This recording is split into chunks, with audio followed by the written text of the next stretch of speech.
Comme c'est un avion qui est très facile d'utilisation, je vais vous montrer, vous allez voir, ça ne prend pas plus de 10 à 15 secondes. La première chose à faire étant de rentrer tous les éléments du vol via le KCCU avec la lecture sur cet écran, qui est le Multifunction Display. Ensuite, une fois qu'on a rentré ça, eh c'est très simple, hein, on vérifie que les manettes, 4 manettes sont bien sur réduit, que le frein de parc a été mis, ce qui n'est pas le cas aujourd'hui, donc on met le frein de parc sur on. Il y a beaucoup de gens qui mettent en route des avions sans frein de parc, c'est un petit peu dommage, donc c'est la première des choses à faire. Ensuite on démarre l'APU qui se situe au plafond, on appuie sur le bouton. 1 minute et quelques après, l'APU est en route, c'est le générateur auxiliaire de puissance qui va fournir de l'électricité à l'avion et de l'air. On sélectionne le prélèvement d'air via ce bouton, APU bleed sur on.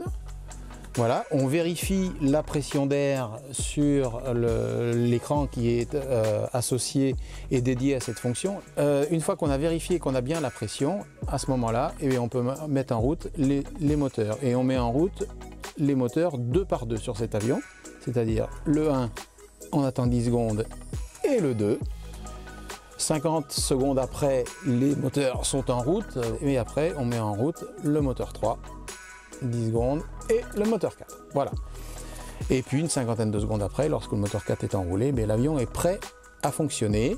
On sélectionne ensuite la position des volets pour le décollage, 2 ou 3, 1, 2 ou 3, voilà. Et puis, ma foi, on est prêt à partir, hein. On demande l'autorisation de rouler, on libère le frein de parc, et nous voici partis pour un vol Toulouse-CDG avec 873 passagers à bord.